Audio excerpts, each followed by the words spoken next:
Welcome to Be an Informed Patient, Navigating GIST NCCN Guidelines. During this webinar, all participants will be in a listen-only mode.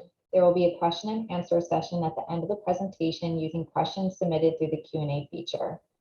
Please remember that information provided in this web seminar is not intended as a substitute for your physician's guidance and care. We would like to thank Decipher for their unrestricted educational grant for today's presentation. My name is Sarah Rothschild. I'm the LRG Executive Director, and I would like to introduce our presenters for today. Denise Montoya is the Senior Director of Data Management and Research at the Raft Group. She is the Principal Investigator for our IRB Protocol Design and Strategy for Patient-Reported Outcomes, and she has expertise in the analysis, reporting, and dissemination of PRO data and presents scientific work. She leads a dedicated staff in both patient support and in the identification of data trends that may lead to actionable information that will help patients cope with GIST. In addition, she takes the lead in collaborative research initiatives, including maintaining relationships with potential partners, contributing ongoing data, and supporting hypothesis generation with the goal of increasing patient survival and advancing GIST research. And Dr. Margaret Von Maren is the Chief of Division of Sarcoma Medical Oncology at Fox Chase Cancer Center. Her research interests focus in development therapeutics for sarcoma and GIST. She has led investigator-initiated trials, collaborated with other investigators, Sarcoma Clinical Trials Group, as well as industry-sponsored studies in the testing of novel agents in these rare diseases. Dr. Von Maren is also the chair of the Sarcoma NCCN Committee, and it is a true honor to have her present today. So I'm going to hand this over to Dr. Von Maren to begin. Great. Thanks so much, Sarah. It's really my pleasure to be with you today. And what I'm going to do is to share my screen. And then hopefully, once I've done that, share, hopefully it's going to let me do speaker mode. Let me get this up here for a sec. There we go. All right, here we go. I am, just to make sure that we have no issues in terms of bandwidth, we'll make myself small here. So I'm going to talk about the NCCN guidelines, really thinking about how the guidelines are developed and how they can be used. And I'm really going to focus on the guidelines that are used for clinicians. Based from that, you're going to hear about the patient NCCN guidelines, which are derived from what the physician guidelines say. So first, what is NCCN? So NCCN is a not-for-profit alliance of 32 leading cancer centers. All of the cancer centers who participate are what we call NCI designated cancer centers. They have been reviewed and evaluated by the National Cancer Institute. And their mission is not only to take great care of patients, but also to do research and try and move research from the lab into the clinic and really advance cancer care. And so many of the leading researchers in various cancers are at these centers and provide the future of cancer care. The organization NCCN is devoted to patient cancer care, research, and education. And they're also dedicated to improving and facilitating quality, effective, equitable, and accessible care so all patients can live better lives. Where are these institutions? So this is a map of the United States, and you can see that there are many institutions across the country. There are some areas where there are fewer of them, and some of that reflects that in those areas, for example, in Oklahoma, there is not a comprehensive cancer center. But you can see they really reflect many of the leading centers throughout the United States. In the past, I would say until probably about 5 years ago, if there were 2 cancer centers in one city, the way there is, say, in Philadelphia, only one of the cancer centers was a member. That has changed really to reflect the fact that different cancer centers, even in one city, can have different specialties and or strengths, and so to really reflect as much as possible the wealth of what all these institutions have to offer when it comes to setting standards of care for patients. So when we think about the guidelines, and I say physician and patient guideline development because as I will mention, the patient guidelines really fall from or are developed from the physician guidelines. For each cancer or type, there is a guideline panel, and it really depends on the type of cancer you're talking about. For example, if we think about GI cancers, in some institutions, you will have oncologists who identify as GI or gastrointestinal oncologists. But when you look at the types of disease that they take care of colon cancer, pancreas cancer, gallbladder cancer, and the guidelines really actually break it down to those specific types of diseases. In soft tissue sarcoma, just as an example of a soft tissue sarcoma, it happens to be one of the most common, and fortunately for us as providers as well as patients, it's also been very well studied.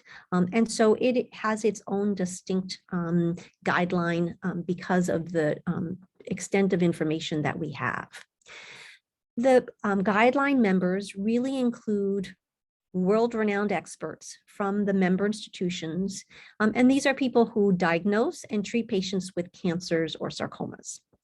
Members are multidisciplinary, and I'm going to show you in the next slide the members of our guidelines, so you can get a sense of sort of the depth and breadth of the types of individuals who participate in the guidelines. The physician guidelines are continuously reviewed, improved, and updated at least annually. And so once a year, the guideline panel will meet. Every institution is provided the opportunity at least once a year to review the guidelines as they stand and make comments about them. Certainly, if there are changes during that 12-month period, which are really important. For example, a new drug is approved by the FDA.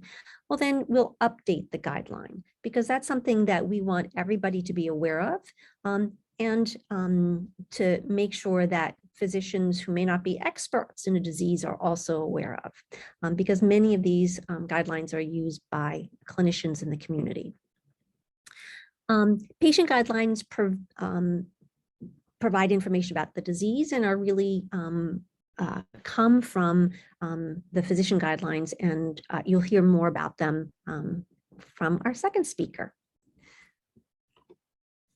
So how do the members work together? So the guidelines really represent decisions that are made objectively without being influenced or appearing to be influenced by conflicts of interest. Well, what does that mean, a conflict of interest? Well, many researchers like myself participate in clinical trials with pharmaceutical sponsors. And so oftentimes we work with sponsors or pharmaceutical companies and provide them with advice on what's called advisory boards. And for that effort, we sometimes are compensated. But NCCN is really strict about the degree to which we can do that so that we don't appear to have a conflict of interest. I think most of us who take care of cancer patients and are working to develop new drugs see these interactions as ways of advancing care, not specifically to get a specific drug that we have a specific interest on the market. We know that individuals on the panel really have a very high level of expertise in the subject matter that's being discussed, and that can vary from panel to panel. Each institution appoints one member to the guidelines panel. There are very rare occasions where there may be two because there's a specific specialty that is available only from that one institution. And it's important that everybody know that participation by individuals is voluntary, And the panel members really are not paid for their involvement in the guidelines development beyond what their institution, provides them for their salary. So NCCN does not pay us to work on these guidelines. We volunteer to do this. And also importantly, there's no industry support allowed for any of the activities that may impact the content of NCCN guidelines. So this is as I promised, the list of our GIST panel. And it's not really important sort of to know who everybody is. You get a sense that they come from, if you look, many parts of the world. But down here is sort of a box or a key as to who participates. And you can see there are hematologists and oncologists, potentially people from internal medicine. We don't have anybody on our panel currently like that. Orthopedic oncologists, less important for this entity, pathologists, patient advocacy, pediatric oncologists. We know that there's a subtype of GIST that particularly is associated with pediatrics. Radiation, less of something that's important in GIST, but there is still a role, certainly surgery and surgical oncologists. And so all of these specialists make up the guidelines. And so as we go through the guidelines, particularly if there is something new that's happening, if there is a particular area that we think we need to improve on, we will ask the members in that specialty to really help us refine and improve the guideline so that we are making sure that our information is clear and appropriate as this our understanding of what we should be doing is at the present time. This sort of gives you a sense of what the contents include in the physician guidelines. I just showed you the panel members. Every time there's a guideline update, there's a summary of the changes. And then for the GIST guidelines, there are several pages, that's what they're called, that show different aspects of what we describe. So there is the workup. If you see a new patient, what should you be doing to make sure that you understand the patient's disease and their tumor? What do you do if you see a patient who has a large tumor where surgery might be quite challenging? What types of therapy should we be giving to patients after surgery? What do you do if a patient's disease can't be removed by surgery? What happens when a patient's been on treatment and now their disease is progressing and they need to think about new types of therapy? We not only talk about how treatment should go and what we think, but we also provide pages that describe principles. So what does that mean? Principles of biopsy. What's the best way to biopsy a patient? Does it matter whether a patient is in their initial presentation or if they have metastatic disease? Are there different considerations?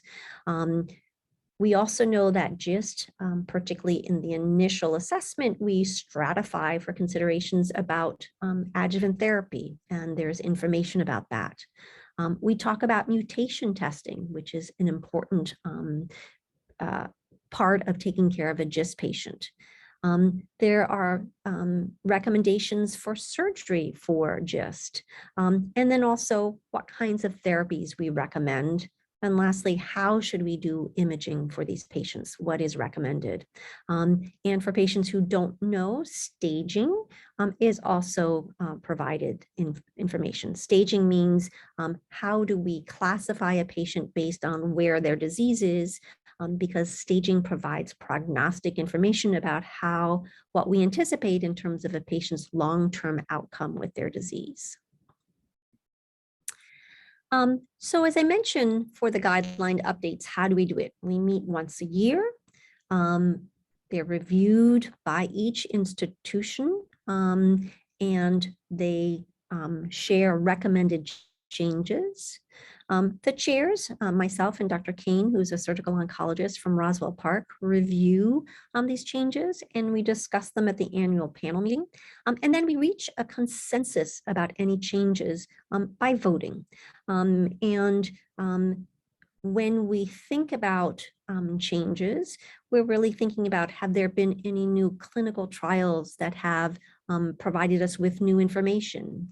Is there a new surgical approach which we now have enough information to say that it makes sense to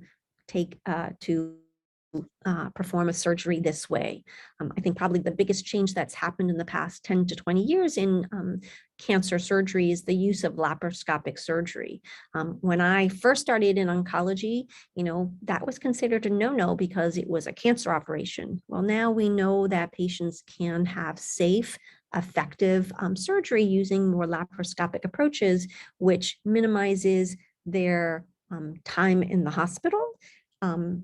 It improves their time to recovery, and the pain and discomfort that they have with undergoing surgery. How are these guidelines used? Well, I can tell you they, as I mentioned, sort of the goals of the NCCN themselves, they have multiple uses. One way that I see it very commonly is with the fellows that I work with. Fellows are work with me. They are trainees who have either been trained in internal medicine or surgery, and they are now learning subspecialty care in oncology. And so these guidelines really provide an excellent framework for them to start understanding how a patient is managed. As you'll see later, there's also a wealth of information in most of these guidelines in terms of the background on that, and a whole discussion section that's available for them as well. For management, physicians who are not experts in a disease can review for appropriate care of a patient. That is really sort of anywhere, but especially in the community and I see this particularly in my disease, which is many rare diseases. It's hard for a community oncologist who sees almost everything to be an expert. And so these guidelines do help with ensuring that they are doing appropriate care. These guidelines have also been used are used by insurance companies to aid in decisions about paying for things like imaging tests and treatment, surgery, radiation, or drug therapy.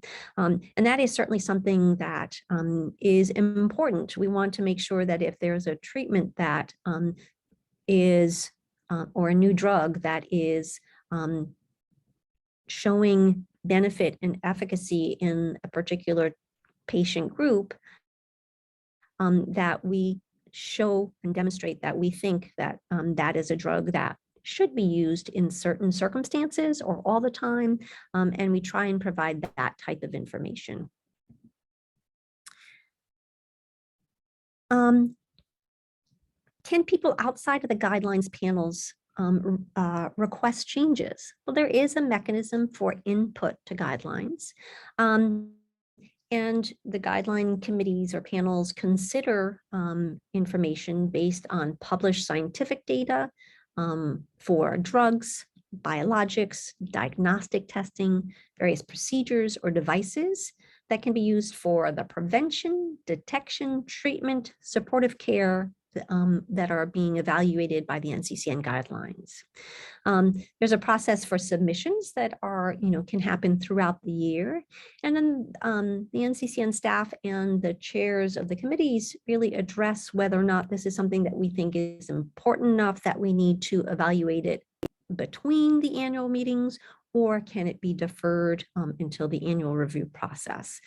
So an example where, we might review something not at an annual meeting would be the approval of a new drug, where we want to make sure that that drug is now available for patients as soon as possible without any hindrance, particularly as many many insurance companies depend on NCCN for providing standard of care for treatment of cancers.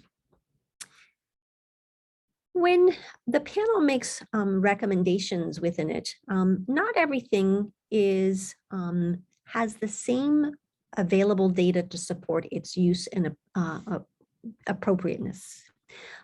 So there are different categories for recommendations. And so I'm going to just read through them quickly. Category 1 is based upon high-level evidence, and there is uniform NCCN consensus that the intervention is appropriate. So an example would be a large phase 3 study or clinical trial. A phase 3 study is usually looking at a standard therapy compared to a new therapy. And if that study shows that the new therapy is more beneficial, that would be a type of data that we would think would be very supportive, especially if there have been other studies before showing the activity. Category 2A is based upon lower level of evidence, but there is uniform consensus that the intervention is appropriate. So a study looking at a drug, but it didn't go through phase 3 testing. Maybe it only went through phase 1 or 2, but it really looks very promising and there's lots of data to support it. And this may be, for, and we'll talk about this, for example, pazopanib would be a drug that for which there is lower level of evidence, but there is consensus that this is an intervention that may be appropriate in certain circumstances. Category 2B would be sort of the same idea, but not everybody is in agreement that this is appropriate. And lastly, category 3, where there is major disagreement that the intervention is appropriate, even if there is very high level of evidence. In general, all of the recommendations are considered category 2A unless otherwise specifically indicated. So there are other wording that is used, and it's called categories of preference. So if there's a preferred intervention, that would be the one that we think is based on superior efficacy, safety, or evidence. And we also try and take into account the cost of things. So if that if there are 2 interventions that seem to, work just as well, but one is, 3 times more expensive, well, we'll say that we think that the cheaper approach is probably preferred because of that cost differential. Other recommendations are, other things that may be less effective, more toxic, or based on less mature data, or less affordable, as I described outside. And then other interventions that are considered useful in certain circumstances, which would really be for selected patient populations. And I'm going to show you an example of that as we move forward. So to try and show you how a doctor might use these, I'm sharing a case with you. I will tell you this is a real case. We discussed this case about 2 weeks ago at our multidisciplinary tumor board. So let me tell you about this patient. This is a 35-year-old male. This individual has had a history of heart palpitations in the past. They are healthy, no stomach pain, weight loss, nausea, and vomiting. They had normal blood work, and they underwent a scan for evaluation of a possible genetic syndrome, which turns out in their evaluation, it was negative for that. But along the way, they had this scan. What does this scan show? Well, in the middle here, there is an abnormal mass. This mass is attached to the stomach. This is completely abnormal and needs further evaluation. So the patient was referred to our institution. And based on our multidisciplinary tumor board, these were the recommendations. They were referred for an endoscopic ultrasound. If looking at the ways of biopsying, one can biopsy going through the stomach wall. Let me go back. You could stick a needle right through here and try and get it here. We don't like that in this situation. It's a new diagnosis. We think we don't want to have anything happen where the tumor might bleed or rupture and lead to issues with, contamination within the abdominal cavity. So the patient did have an endoscopic ultrasound, and they were diagnosed with an epithelioid cyst. An epithelioid cyst is really a cyst that under the microscope looks epithelioid, more like slightly glandular in structures, not exactly, but other GISTs are more spindle. They look more like long spindle cells. So this really describes what it looks like. When I hear that, it makes me think about what type of a GIST is it. We know that there are some epithelioid GISTs that when you study their mutations, that they can have mutations in the PGFR alpha gene, which is very important because we have specific drugs now for them.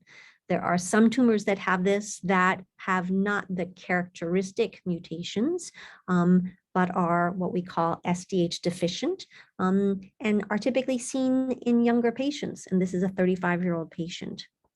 So when we talked about the patient at our multidisciplinary tumor board, we thought the tumor was resectable, but needed a big operation and probably would be associated with morbidity. And what does the NCCN guidelines say about that type of a patient? So here we are. This is a primary presentation. The patient doesn't have any other disease. I should have told you that. There's no other disease on the scan.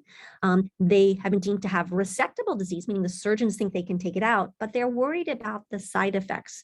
Morbidity is a way of saying, are they going to feel poorly after the surgery? Is it going to be a big operation? Would this operation requires maybe an open resection versus a laparoscopic resection? Might it require removal of other organs, other, large amount of bowel? And when we see this, the next step is mutational testing. And that's for the reasons that I discussed before. What type of tumor is it? Is it a tumor that we can give treatment for to try and decrease the size of the tumor to make it smaller?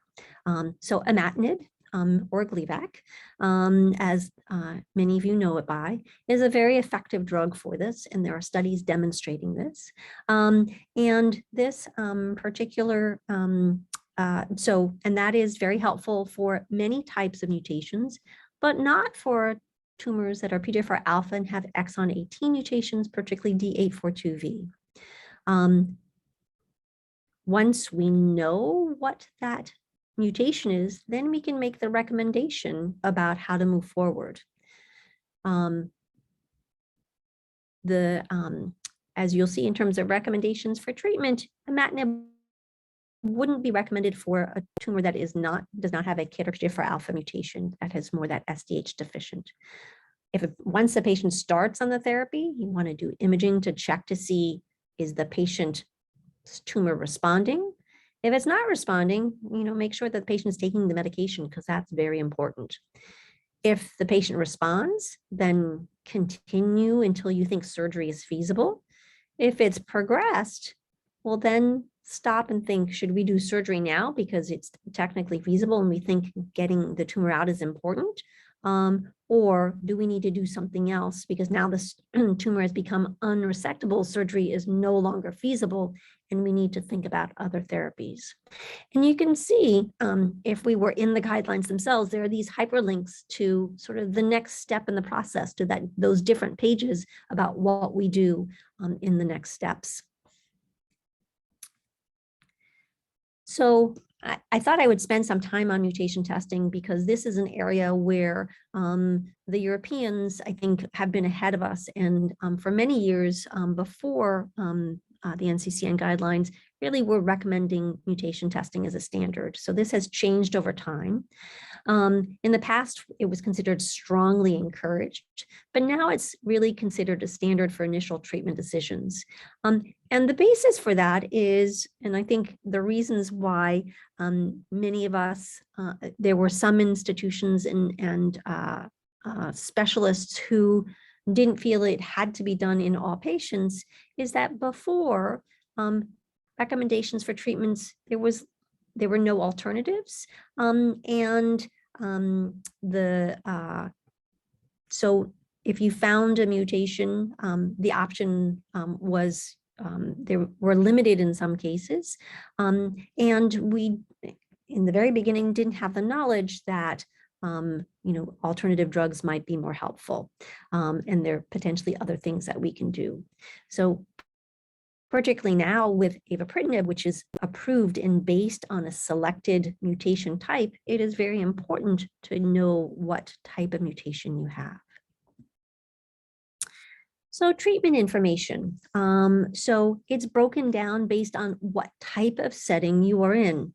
If you are in the neoadjuvant setting, which is exactly what we were just reviewing, before surgery to try and make the surgery more feasible and with fewer side effects, the imatinib is considered the standard for patients who have imatinib-sensitive mutations, or avapritinib for those other mutations involving PDFR alpha. If you are outside of that realm, then we make no recommendations at this time. The adjuvant setting, the only data we have is for imatinib, and we do not recommend adjuvant therapy with avapritinib, and that's really based on information about side effects and lack of activity or lack of known benefit in the adjuvant setting. So that's how we recommend. When somebody has disease that is unresectable, has progressed, or is metastatic, we go through the preferred regimens based on whether it's first line, second line, third line, fourth line, and then maybe approved in certain settings. So I'll point out, we have imatinib and avapritinib, but we also have this group of patients with NTRK gene fusions. Another reason for mutational testing, because we're looking at the tumor genes, because this is a type of GIST, very uncommon, but for which there are specific drugs that specifically target these types of fusions and have been shown in clinical trials to have benefit. And you can see here, there's some medications that are noted as potentially useful in certain circumstances, really based on what is known from clinical trial data, and sometimes, most of the time, based on some clinical trial data. And lastly, there's a discussion section.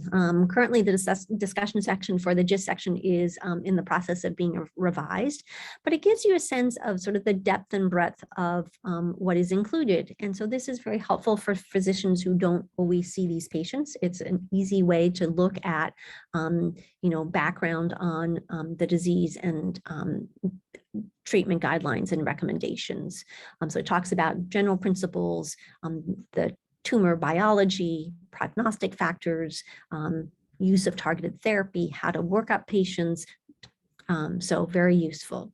So I'm going to stop and sort of conclude, these guidelines are consensus of experts on management for treatment of cancers. Recommendations are characterized based upon available data. And not all recommendations are giving it a thumbs up. Everything absolutely should be, but nuanced based on the level of data that's available. And I'm going to just mention that these guidelines really are utilized all over the world. And we know that there are parts of the world where resources are more limited. And the guidelines, I've had the opportunity to work with a committee or a group in sub-Saharan Africa, where we looked at the guidelines and really tried to, based on the resources available, adjust the guidelines so that they are providing the best care with the available resources that they have. And so that's a way of allowing them to try and be as up-to-date as possible, and hopefully over time get more access to things that they should should have and can be helpful for management of their patients. Oops, extra slide. So thanks for allowing me to speak with you today. As Sarah mentioned, we're going to have the question and answer session at the end, but I'd be happy to answer any questions. So I'm going to stop sharing. Oh, somebody did R for me. There we go. Great. Thank you. Thank you so much. That was a really excellent overview of NCCN and how they are used. And it's so encouraging to hear how you also assist other parts of the world in terms of how these can help guide what's relevant in those regions. So we are going to transition to Denise, and she will begin to share her presentation, and we'll take questions at the end.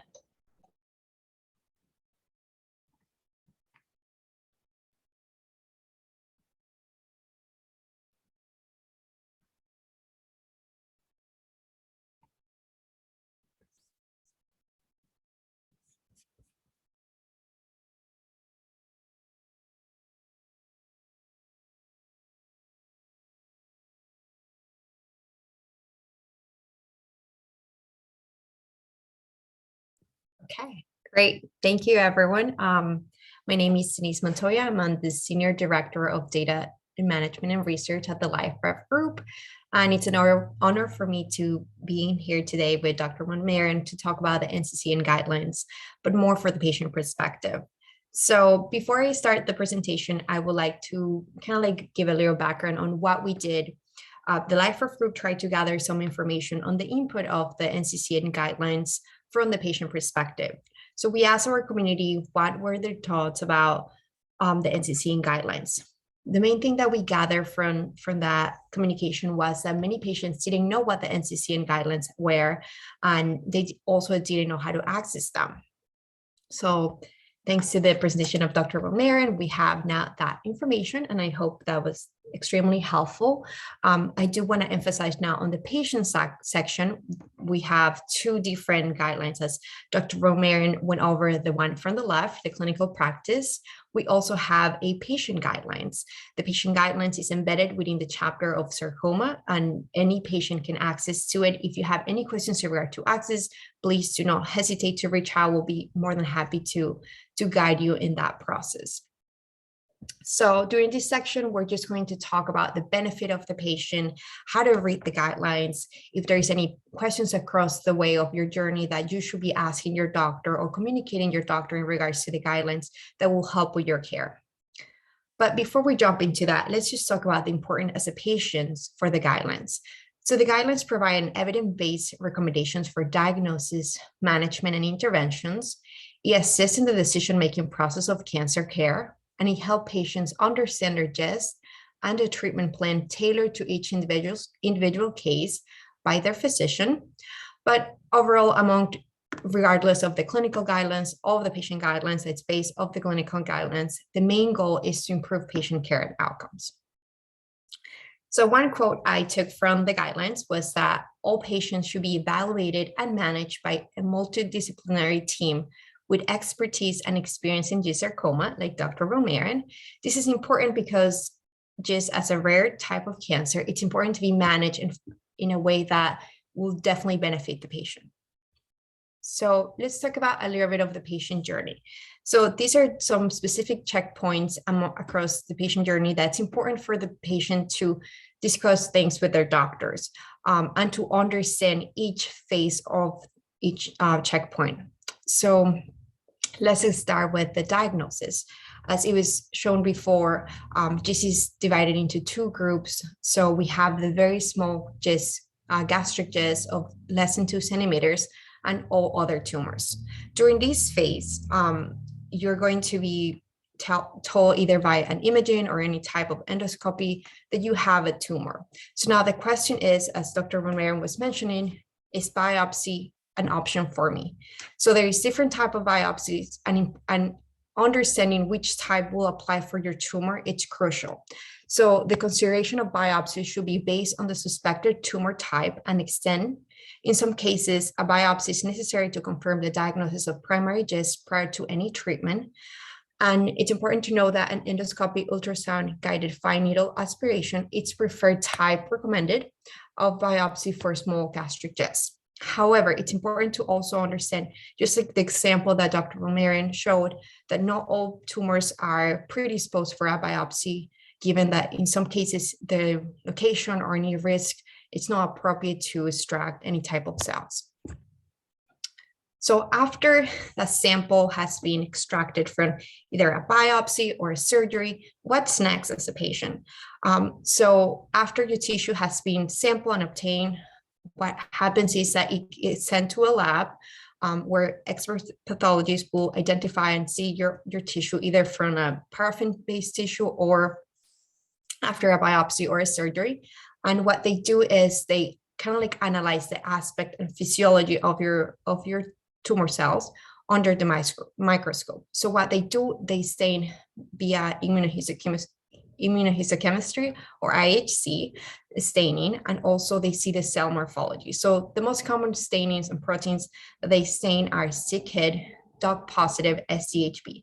Not to get confused with KIT gene mutation. This is just to see the aspects and the physiology of how the cells look under the microscope. And this information is crucial to validate a GIST diagnosis. Another thing that you will see during that pathological review is your tumor type, location, and size.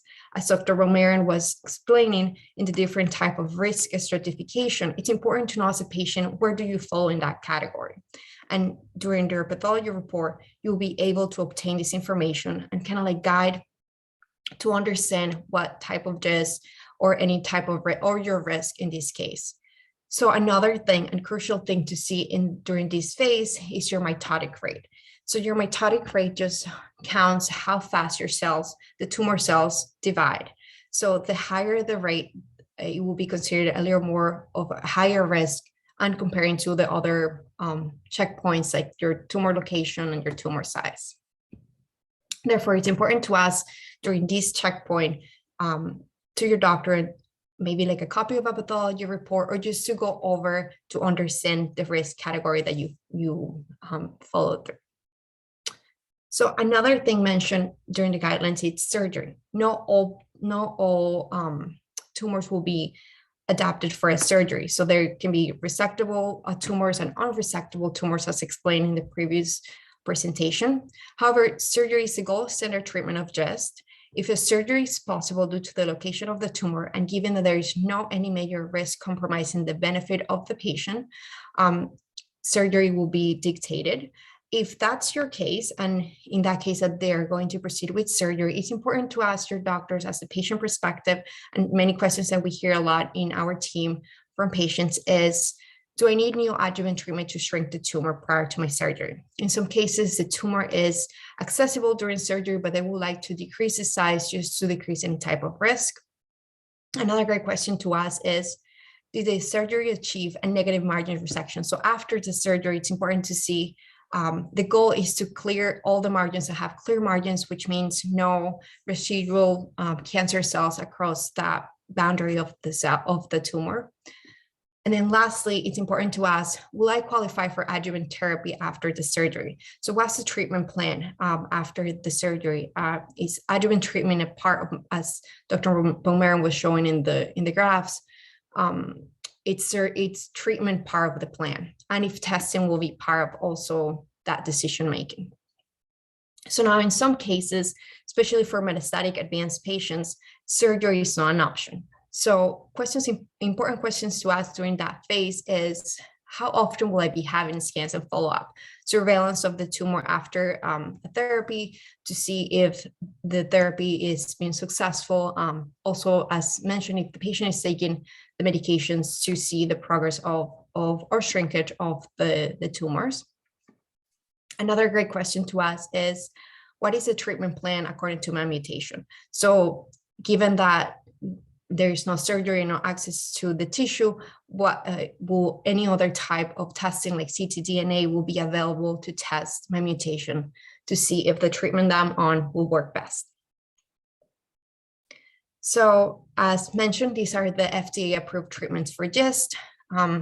We can see that all of them have been associated with a treatment line, except Ayvakit. So Ayvakit, it's very innovative because it comes to more a precision medicine type of combination, in the sense of it's target to a mutation. So it's not more like a treatment line, it's more target to a precision medicine mutational profile. Also, it's important to note that in some cases, some medications are tied to a mutation. Therefore, the importance of accessing to mutational testing, getting mutational testing. Previously, during this weekend, I attended to a precision medicine seminar where I was able to learn more about how mutations and treatments are targeted together in some cases and in some aspects of GIST. This slide is from Dr. Jonathan Trent from University of Miami. He was able to share how, in his experience, some specific mutations work with treatments, therefore calling for action for mutational testing as a crucial key step for all these patients. As you can see, some of them are clinical trial medications, but some data based on clinical trials are able to match those two together. So now we're talking about mutational testing and different type of biomarker testing for GIST. I just wanted to go over the two types that are now common in GIST. We have the gold standard, which is the tumor tissue testing, which is most commonly used in GIST, and it's utilized with a specimen of the tissue, so either after biopsy or of a surgery. But we also have a new technique, which is circulating tumor DNA, and the specimen is blood, it's a liquid biopsy, and this will help, especially for cases where are more advanced meds or advanced patients where a biopsy or a surgery is not available. The belief is that tumor cells tend to shed DNA in our bloodstream, given the opportunity to detect that through plasma. So these are two important things to maybe discuss with your doctor if considering mutational testing. Another few questions to ask about mutational testing to your doctor is, if you don't know yet, what is my mutation, or would you perform a mutational analysis on my tumor if tissue is available? What role does my mutation play in the treatment plan? And if by any chance you have progressed or you have metastatic disease, would it be worth to test new tumors to capture any secondary mutations that may have a role in this new progression? So we have talked across the two presentations about mutational testing rate and what's important, and it's clear of the importance of mutational testing. However, the rate of mutational testing is still low in GIST. In our registry, just speaking based on the data that we collect, 54% of patients know their mutation, which is great and fantastic. However, if we talk in the general population of GIST, about 26% of these patients have received mutational testing. So calling for action to increase mutational testing to ensure that therapeutic treatment that the patient is on really works well and is tailored to the patient needs. With that, I would like to take the opportunity to just discuss a little initiative that the LifeRF group has encountered. We are with a goal to increase mutational testing and to truly understand the biology and what's really driving the GIST mutations. We're offering free mutational testing to all patients residing in the US. If you haven't received any mutational testing, do not hesitate to contact us. We work with a Tempus lab who will be offering the testing. But if you have any questions on that, we'll be more than happy to guide you with instructions. All this information is, as you probably have spoken to someone from the registry, we have a registry in the LifeRF group, and we collect all these demographic data, diagnosis detail, all these approved FDA treatments for this, as well as the off-label treatments that Dr. Romero also showed in her slides. We're able to capture how they work and how they play a role in GIST in our patients from the patient-reported data. We also collect pathology and mutational reports just to keep up to the GIST research and to really understand the whole picture of GIST, as well as we walk with the patient throughout the frequency of their scans. We are an IRB approved database, and we are HIPAA compliant with all the compliances. But why is this important in regards to the NCCN guidelines, and why is this crucial for this presentation is that our registry offers something called data matching. And what this means is, like, we are very familiar with the NCCN guidelines for the clinical phase and also the patient phase. But what we're able to do with the data we collect is match the patient in that journey that it was presented.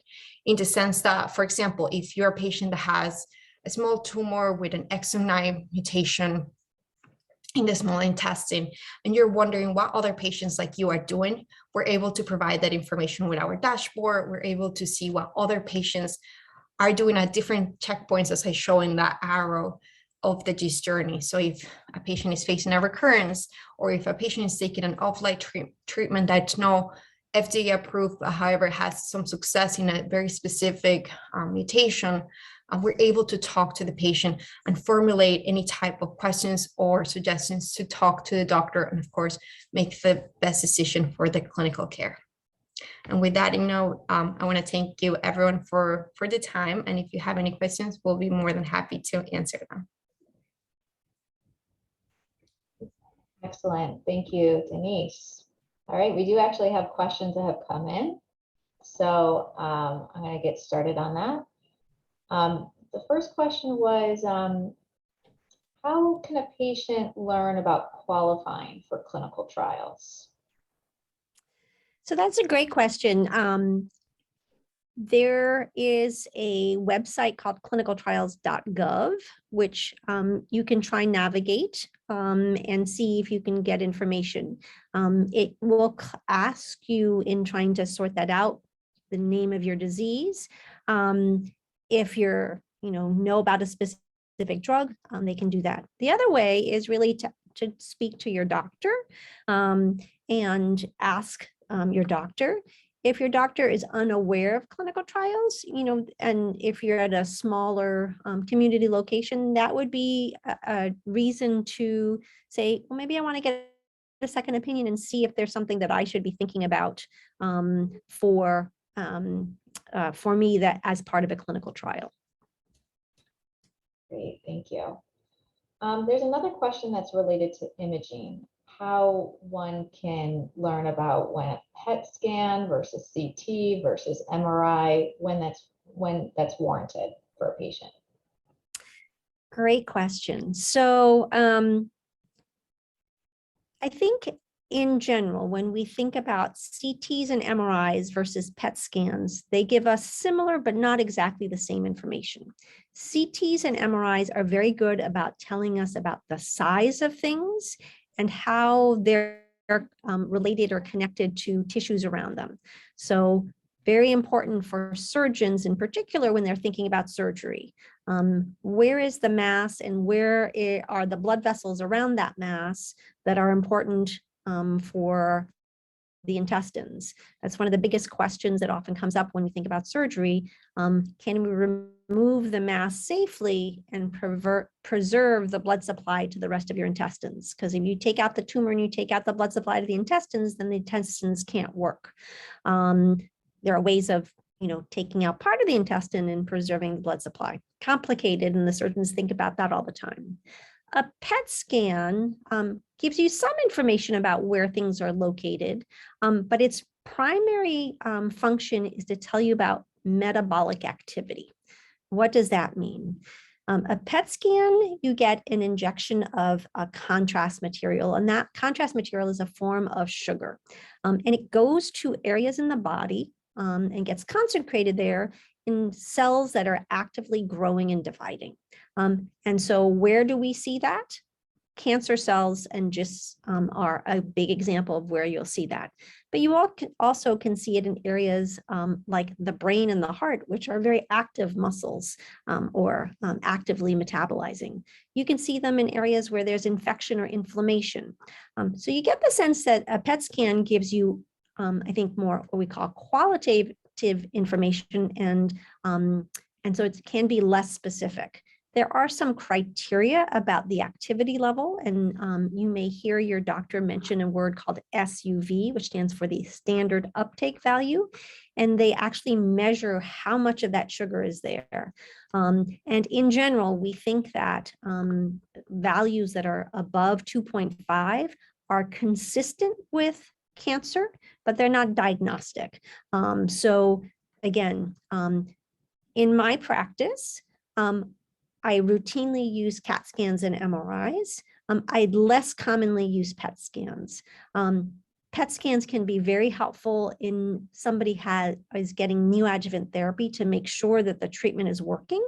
And you sort of get an early readout, because one would expect that if the treatment is working, the hot metabolic activity is going to drop. And so you have a readout even before something changes in size. There are other ways of getting that same information without doing a PET scan, so I don't do it on every patient. The other way that I use it is if I have a patient and I have a question about something that I'm seeing on the scan and I'm not sure whether it represents disease that is growing in a patient that otherwise has stable disease. And so you would expect that if there's an area of disease that's growing, that would now be metabolically active where other areas would not. So in terms of CAT scans and MRIs, is one better than the other one? There are some things that are better with an MRI and some things that are better than on a CAT scan. The big differences are the contrast that we use. If somebody has an issue with their kidney function, we do prefer MRIs. We also are cognizant of the fact that CAT scans you are exposed to a small dose of radiation. MRIs, you are not. And so that may be something to think about in the long term if somebody is going to be getting scans for a long, long time. For a patient, for most patients, a CT scan is much easier to do because it takes about 10 minutes, whereas an MRI can take 45 minutes to over an hour. So long question, great question. Lots. It's an important question because it does get asked a lot, and it does help to know what the difference is and when it's warranted. So it helps to hear in your practice what you do. A question came in about therapeutic drug monitoring and how that may play a role in GIST management. So that's a great question.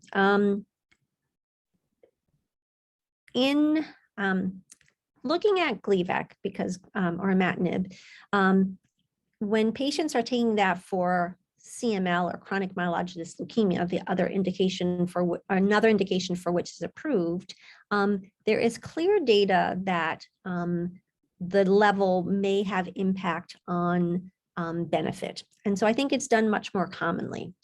In GIST, in one of the initial trials done in this country, the B222 trial, there was a suggestion that there was a threshold above which patients did better.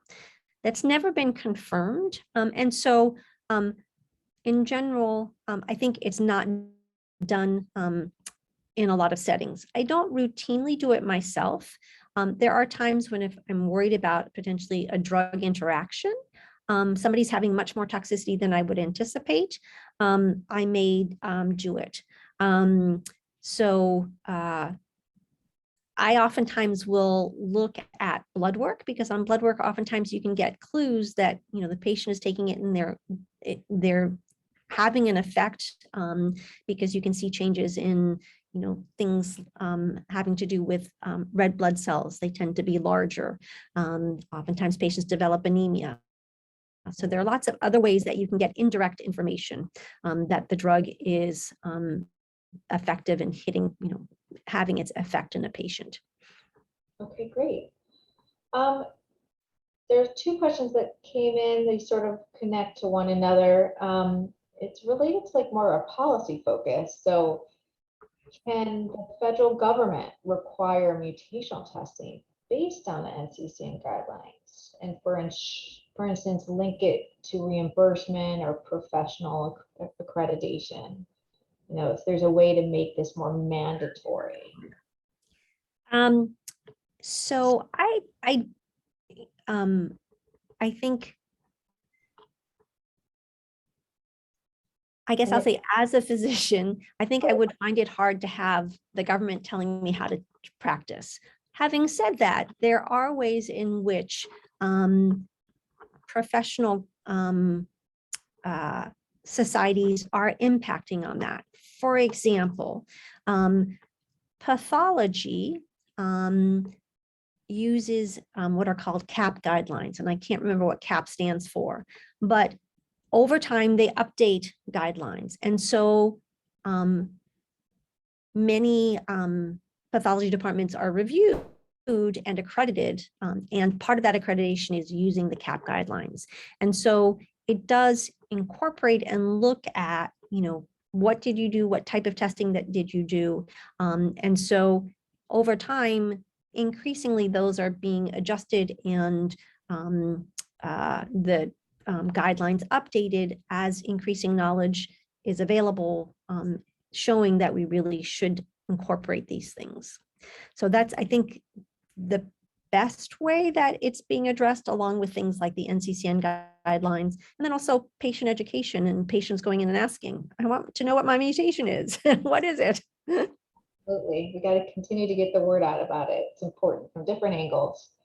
The last question I'll ask before we're at the end of the hour is the mitotic rate not as accurate if done through a fine needle biopsy? And we were told leave it for a minimum of 3 years because it wasn't a large enough window to accurately depict, even though it showed a low rate. So the answer is yes. having said that, what the individual is describing is that they were taking Gleevec in the adjuvant setting, so they should have had their tumor taken out. And if their tumor was taken out, then you should have sufficient tissue to be able to do the mitotic analysis. So an FNA oftentimes is not sufficient because really the description of that mitotic rate is either, looking at 50 high-powered fields. They've now changed it because the high-powered field is based on specifics of the microscope. And so they've actually changed it to 5 millimeters squared. But it's really looking at a fair amount of the tumor. And oftentimes in FNA, there's not enough tissue to be able to give you that information. Right. Okay. Well, we're out of time. We didn't get to there were some other questions that came in, but we'll try to follow up with those people after the webinar. But such an important topic, just very well presented today from the two of you. It was really great to get the physician and the patient perspective, and we really hope that this empowered our community with more knowledge to go to their doctor and ask questions. And I learned a lot today, so hopefully the viewers today did as well. So I want to thank you so much for your time, and I wish everybody a wonderful rest of your day.